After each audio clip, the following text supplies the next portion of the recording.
always love when it kicks in and I watch it later and seeing the myself trying to cue it on. But Yeah, yeah, yeah. man, this is great that we could set this up for Friday night because I feel like a shell of my former self 10 years ago on Friday nights what I was doing, and this is something exciting right Oh here for yeah, sure, man. yeah, yeah. Every one of my diehard MMA friends is like, "Oh, dude, this is a good score for the show," and Dope. I love that you are also somebody who played in the NFL who I could get during the playoffs because there's also college, I guess I should say, because my college team is Miami and they had a Oh, okay. tragic Yeah. night on Monday, unfortunately. Condolences. Yeah, Oh yeah. God, where I grew up in Virginia is right by where Indiana's coach used to coach for Forget JMU. it. Yeah, James Madison. Yeah, yeah, Yeah, yeah. I got you. he was a Yep. monster there, and people love the guy and were so happy for Indiana. I'm like, I am too, but that one hurt because growing up Yeah, watching the 2001 Hurricanes and like all those teams. But for somebody who sure. is, man, like are, you talk about having some longevity in sports. I mean, you have been playing football or had been playing football for years, and then Mhm. to transition at the highest level to MMA. I mean, it doesn't happen often, let alone with the success that you've had. And I can only think of a couple people like off the top of my head. There's of course Brock Lesnar is probably the most Mhm. common example to go Yeah, with. yeah. And then there's a guy named Michael Westbrook years ago, but not a ton.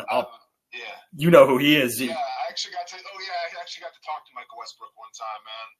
I spoke with him at a Super Bowl exchange one time. So yeah, we kind of talked MMA a little bit and everything. So that was pretty cool. But yeah, it's there's a few guys out there that have done it, man. And like I don't try to like single myself out and be like, oh, check me out. You know, I played two professional sports at the highest level. I mean, to me, it's just um, I grew up playing football. I actually grew up playing hockey. Hockey was my sport.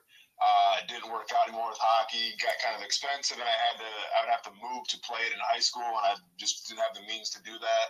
So then football became kind of my passion, and then I always told myself when football stopped being fun, I'd find something else to do, and just so happened that MMA was the next chapter. So it's not necessarily like me trying to like push to the limits of like what is possible from like being an athlete. It's more of just like, dude, if I'm not pushing myself towards something, I'm really no good to myself, my family, or anybody. So it's always just trying to find some goal, something to achieve, and obviously ride that goal and ride that achievement as far as I can.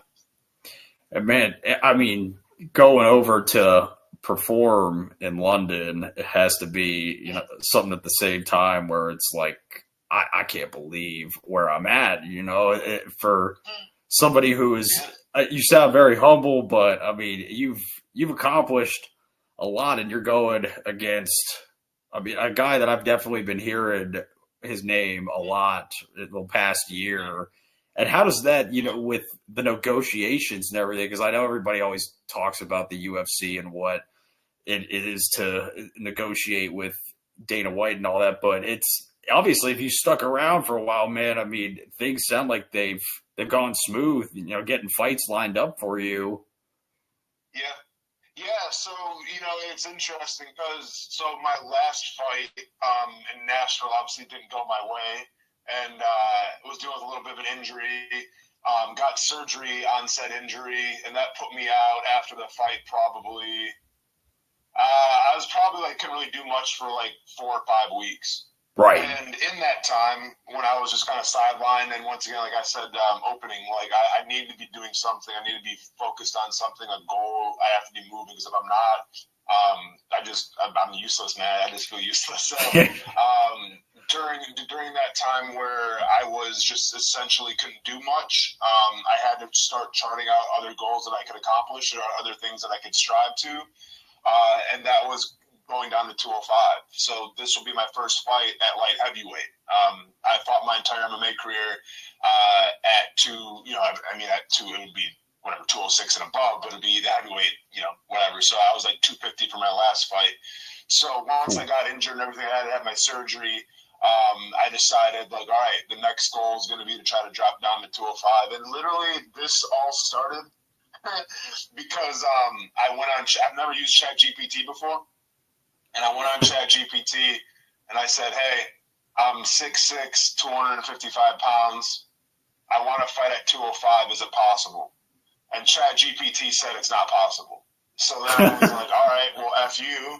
And we're going to try to prove you wrong. So during my recovery process with my surgery, I started, doing like a little bit of a calorie restriction, but just kind of changed up a little things here and here with my diet. And yeah, man, now, like, I'm below what I should be right now to make 205, and everything's going groovy. So I'm excited to kind of showcase a new division. I'm excited to showcase, just me being in a new body, essentially, faster, more mobile, still have my power and everything. And I'm really excited to showcase that in London. And yeah, London's a place I've never been to before in England. But it's really cool because I get to fight in front of a crowd, man. And I love fighting in front of crowds. I love getting energy because I fought in crowds and I fought in the Apex where there's, like 100 people. And come on, man, like, I'm a fighter, right? So I'd much rather have the energy of the crowd to kind of, just give me a little extra coming out of the door.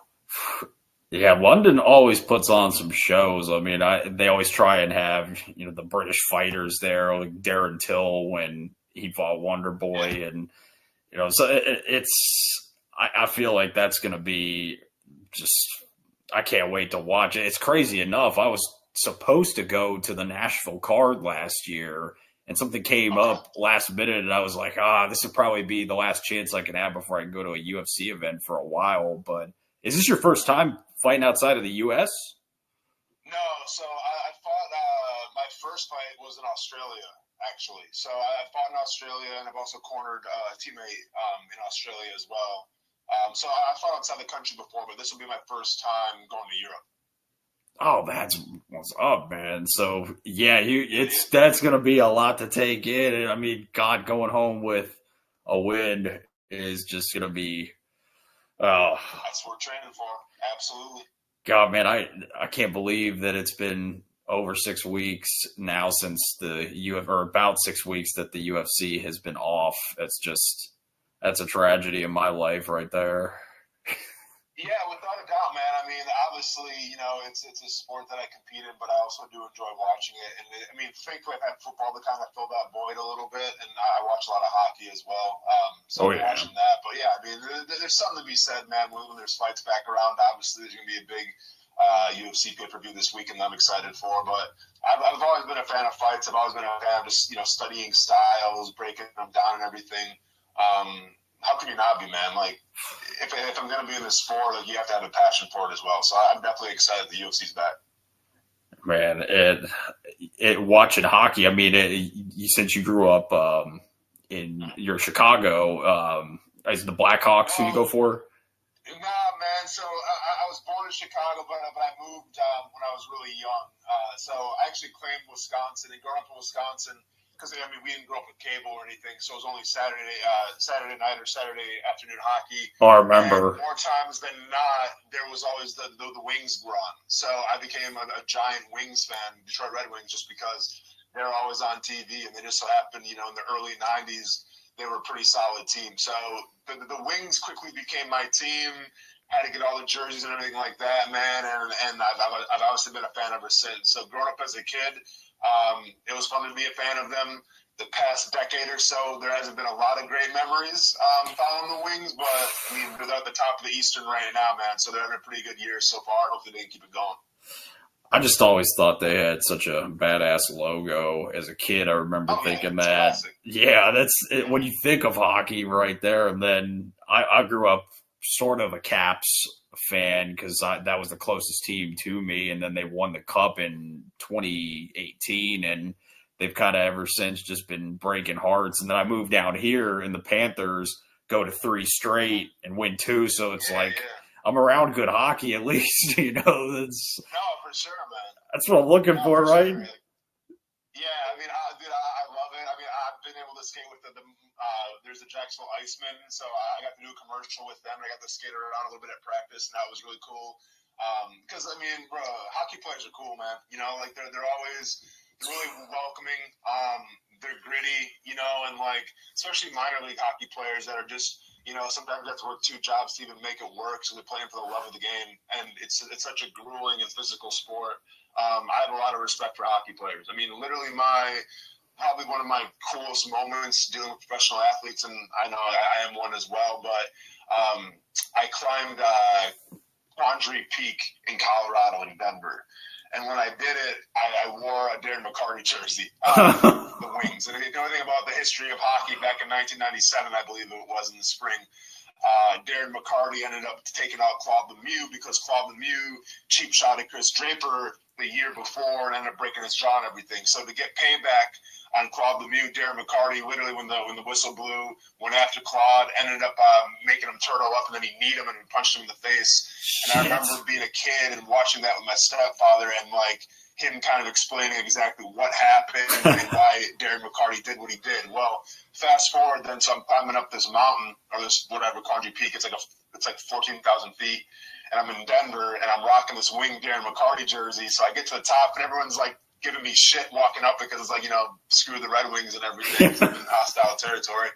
So I get to the top of the mountain. I take a picture of my back showing that it's Darren McCarty, put it on Twitter, and Darren McCarty saw it, and Darren McCarty gave me a shout out, man. And like that meant everything, because like, listen, there's so many hockey players I was a fan of, and Darren McCarty, unless you're a Wings fan, if you're just a hockey casual, you probably don't know who that guy is, but he feared nobody. He was kind of the enforcer.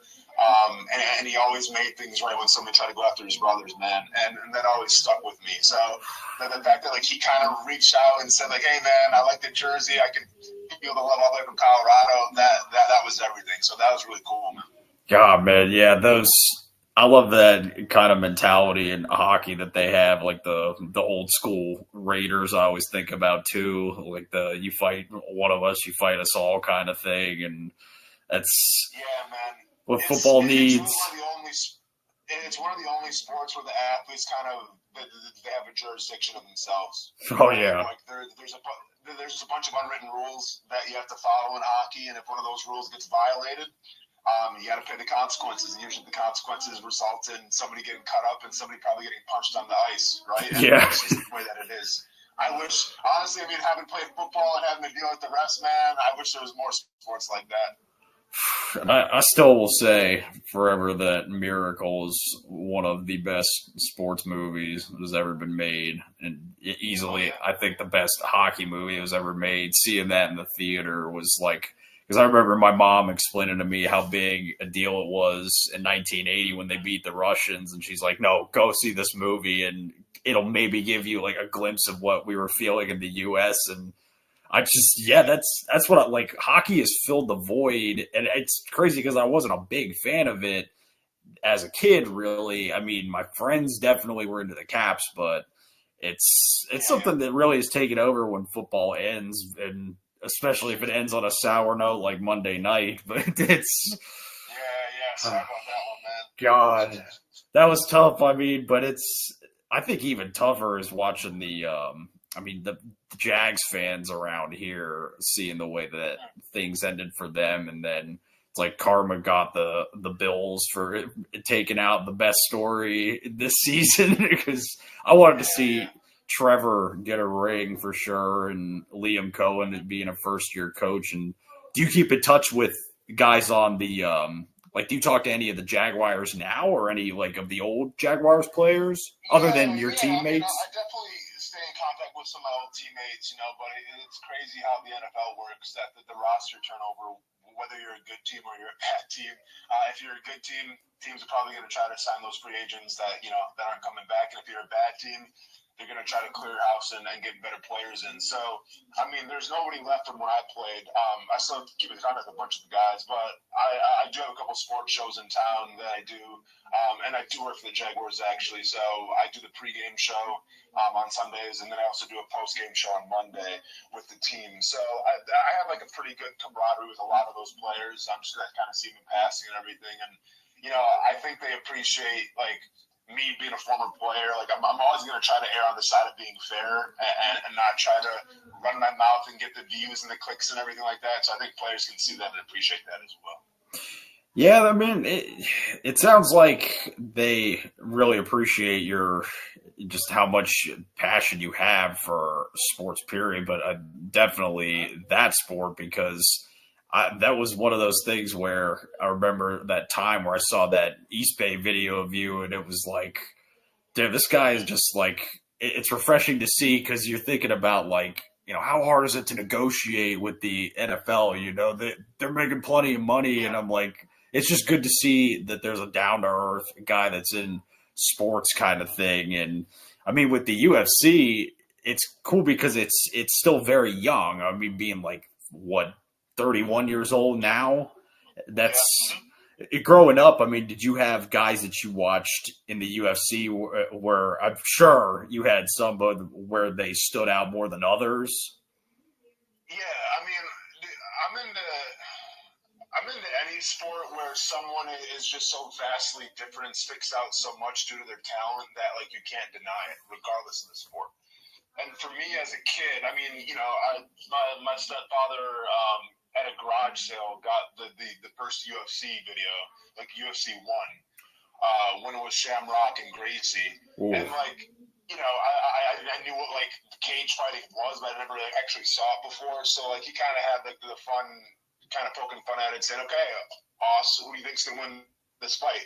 And I see Ken Shamrock, who is absolutely, like, jacked to the gills, and then I see, you know, Royce Gracie coming out with his gi and everything, weighing like maybe $150, $160. I'm like, okay, well, obviously this guy with no shirt off, who is like a bodybuilder, and Shamrock is going to kill this dude.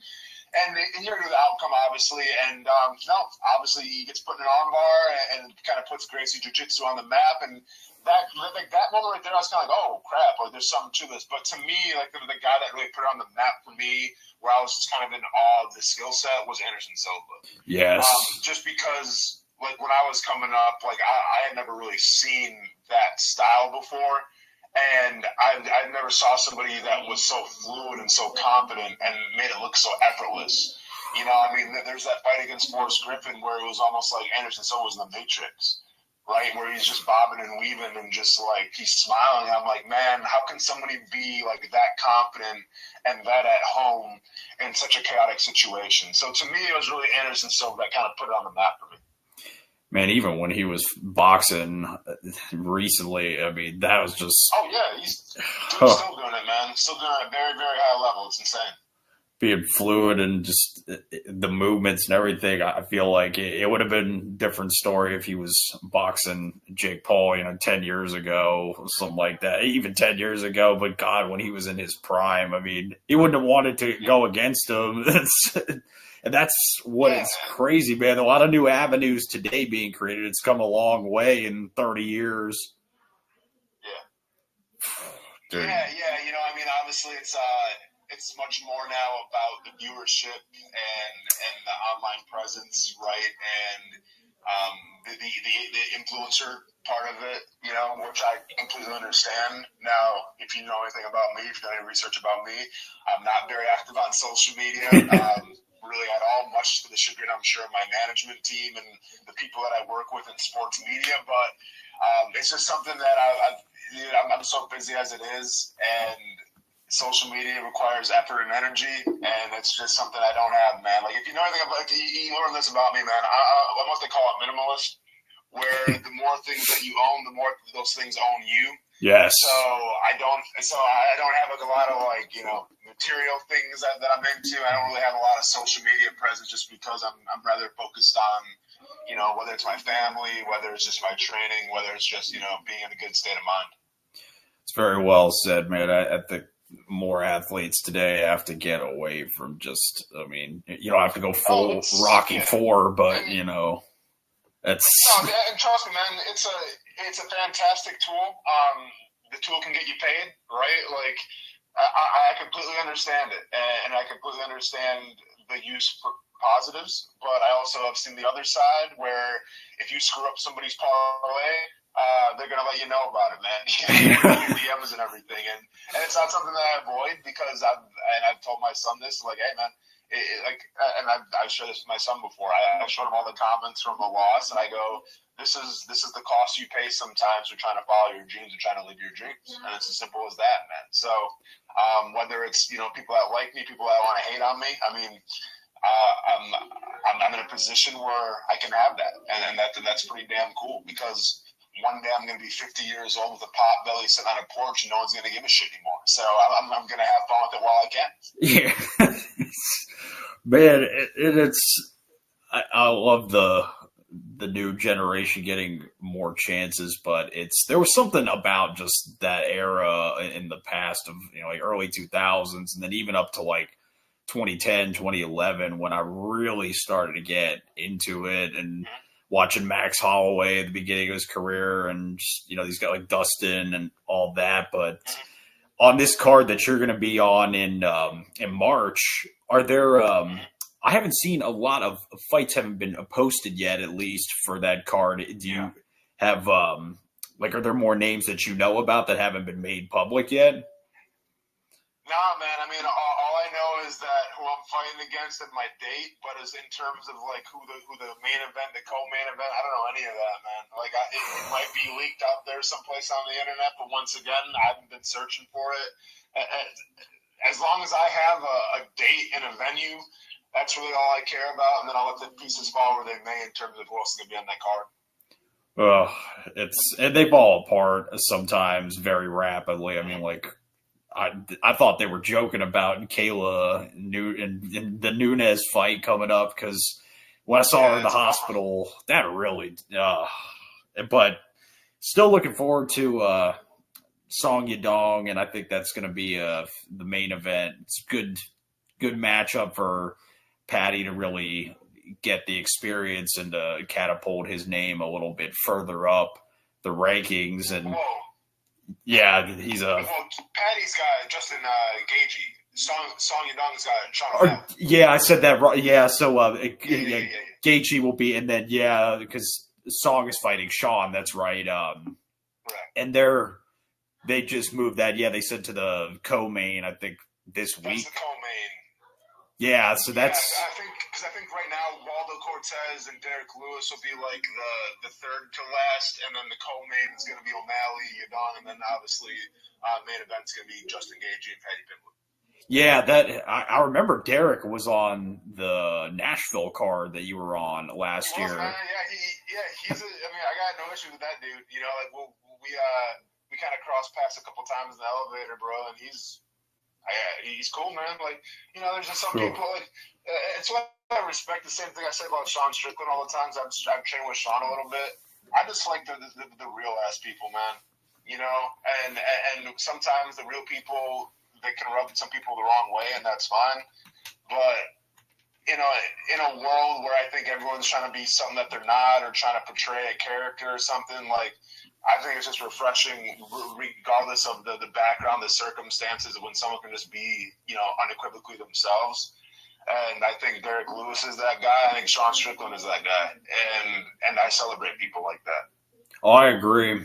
Definitely, yeah. It's those people that kind of like, they're just themselves and things fall into place for them, and it's because they're not trying to force something. That's going to be a hard one, Sean and Fluffy, because I got a buddy who he trains with Fluffy, but it's like, I don't want him to fight Sean. I'm like, can they just throw Fluffy to the Hamzat already? I mean, like, Hamzat is just, God, who's going to take him out? I don't know.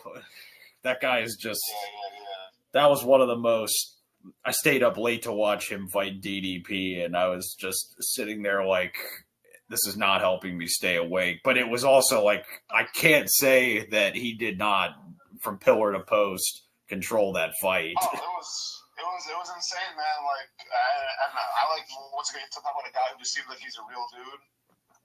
Fluffy seems like one of those guys as well, man. And like, yeah, his past couple of fights, man, he's been nothing but dominant, and the pace, the output is absolutely insane, man. So, yeah, I mean, it's going to be a hard fight to watch because, like, I'm a fan of both guys. It's going to be a great one, man. Yeah, Strickland was just talking to, I saw a clip of him with Nick Diaz last week or something like that, and it's just wild to see these guys who are, getting thrown in there with the new generation. But I do love seeing that hint of the old school in the cage. And it's going to be interesting to see where that division goes in the next year. Because, God, you've got, right now the most competitive division, that's such a hard one to pick because 185 is up there, but I still say it's between 170 and I think 155, honestly, because now they're giving whoever wins Saturday, they're going to probably give to Ilya. I just feel like they're going to do something to kind of, I don't know if they're going to try and screw Armin unintentionally or intentionally, but I want to see Armin in the mix here. And if Ilya is going to be out for a while, and then at 170,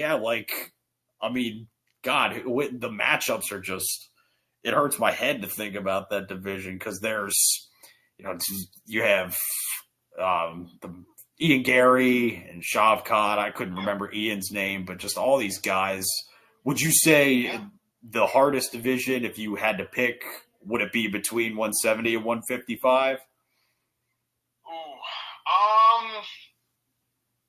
With everybody moving up now, I'd probably just go 170 just because I think there's, in terms of KO artists, you got that. In terms of grapplers, you got it's a little bit of everything, and it can be a little bit of stylistic matchups where this one style might suit one fighter, but he's going against another dude. So,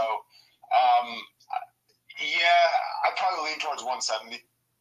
Yeah, now they're talking about for the White House card, there's going to be George possibly making a comeback against Conor at 170. It's like, do we not have enough? We have enough good fights, I think, already for if you wanted to do the White House card. God, you could just do all 170 and you'd have. Yeah.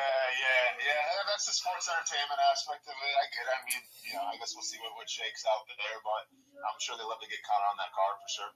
Yeah, good luck with that traffic. Growing up around DC is just, I don't know how they're pulling that off on the White House because my buddy used to have an apartment that was, I think, like 4 blocks, something like that from the White House. And it's just going to that place was like, no, I'm good doing it once in my lifetime. And I don't know. It's anybody's guess. I don't think Conor is going to fight Chandler ever. Honestly, I really don't know if I'm confident that he's going to be on that White House card, but we need to have something that's legit for that one. And I feel like Patty, if he's able to get it done, they have the angle with Ilya to where, they kind of had some beef with each other, but it's, Ilya's talking about 170. So it's like, is he really going to jump up there to get that third belt and take it from Islam? But at 155, do you think that is the fight to make? Is Ilya and Islam, when all is said and done, the belt goes through them? Honestly, I think just because once again, I'm trying to put the entertainment aspect into it as well. I think that the better fight would be Patty and Ilya, just because, like you said, there is bad blood there.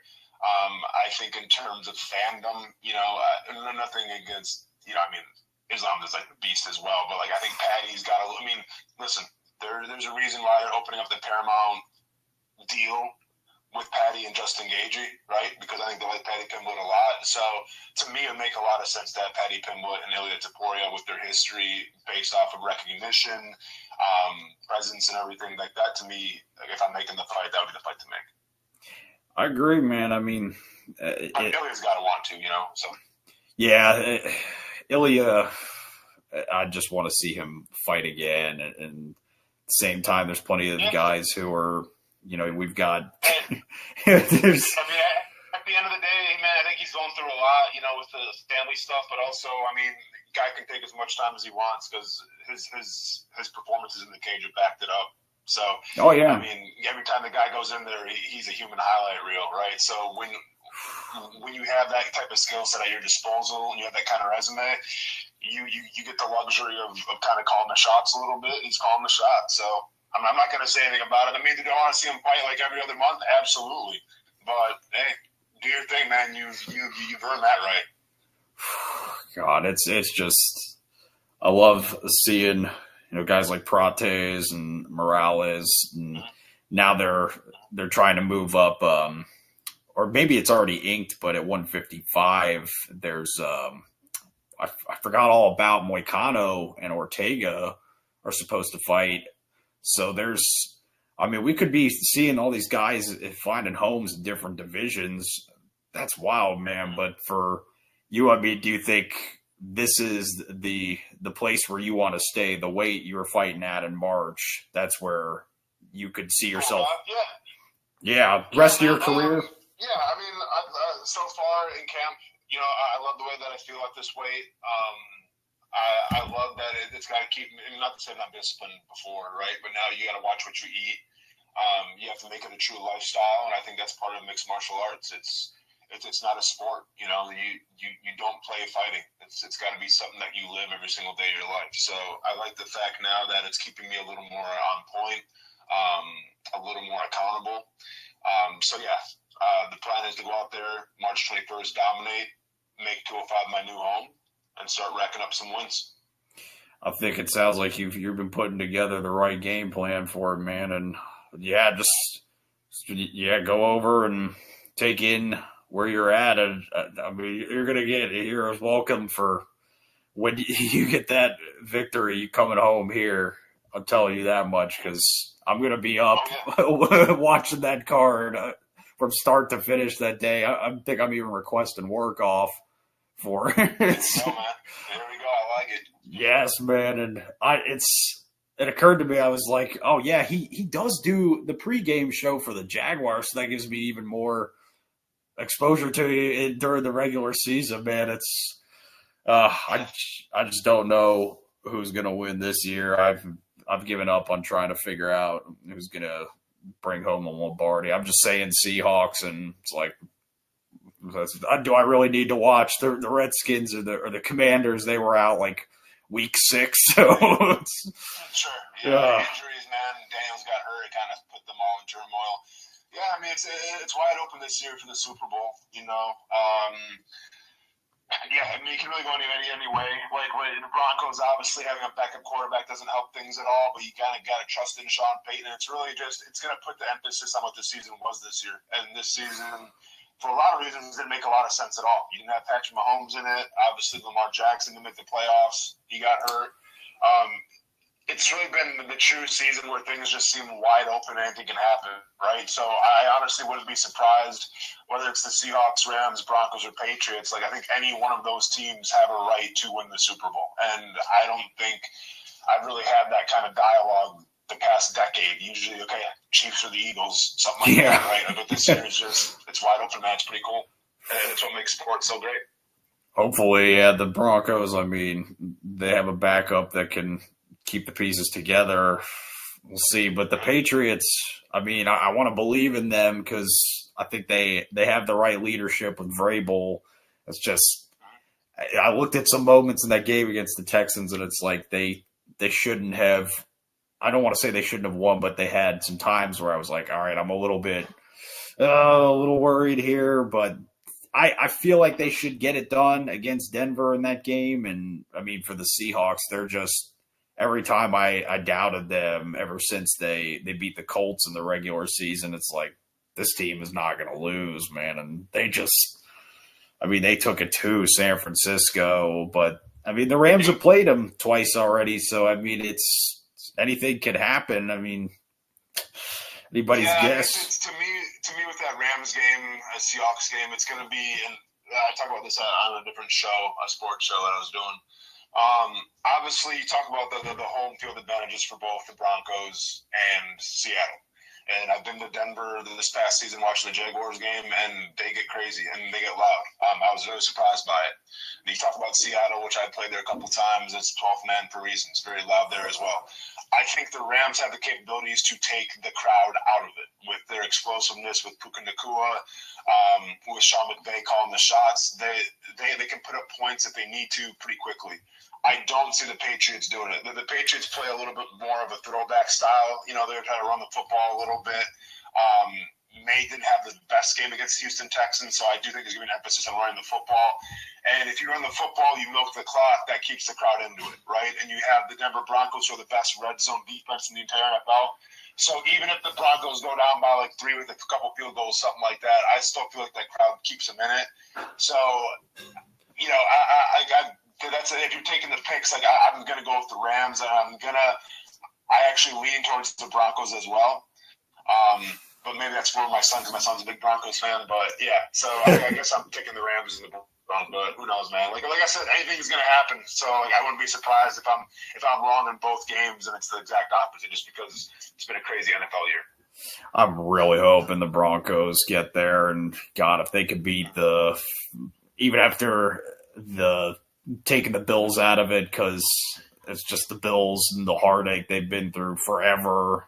I mean, that's the last time my team won a championship was against the Bills in '91. So it shows that franchise has been through some stuff for years. But, I mean, the Broncos, I feel like that crowd, yeah, you can't underestimate them. And the 12th man, I've never gotten to go to that stadium, but I'd love to go to one of those games. And I can't count the Rams out, man, because Sean McVay, I know the man he is, and he coached for the Redskins before the name change years ago, and a guy he's been there before, and that's kind of in the back of my mind. I'm like, you know, what if Sam Darnold performs like the first time they played each other and he had the 4 interceptions, but they still found a way to be in it at the end of the game. So it really is anybody's guess. The Patriots,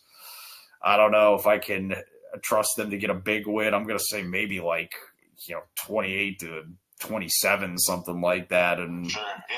Rams could be a field goal game again, or I think the second game was a touchdown, but nothing more than that. And anybody's guess. And unfortunately, we know what happened with college, but can't wait to watch that, man. And can't wait to watch you over in London, man. It's going to be just the fireworks already are there, because for anybody who's a diehard UFC fan, they know the guy that you're fighting is on the rise. And everybody who was talking to me about you as a diehard that I'm friends with, they're like, oh, yeah, man, that guy is an athlete. And they're talking, people can't just sit here and say this man is not going to get it done because he's older than him. I'm like, that means good things. That means he has the experience, because look how many times that's backfired. Yeah, you're only as old as you feel, and I'll be honest, man, the way this camp has been going and with the weight cut and everything, I don't feel like I'm 38 years old, right? So, I mean, I know I got him by like,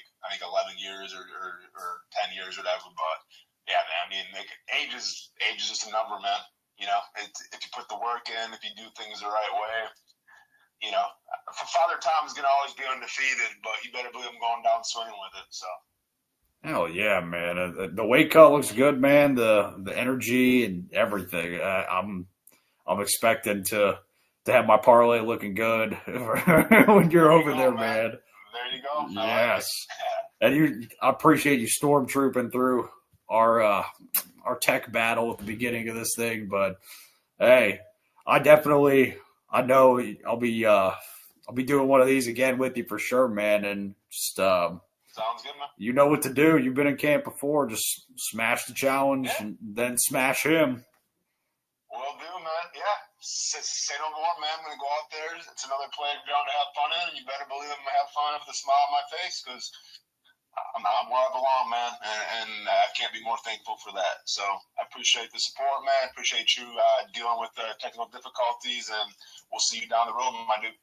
Absolutely, brother. Yes, and do it for Duval, and we'll be here to give you even if it's me at the tarmac and your family when you get back. I have the blowhorn with me. I promise.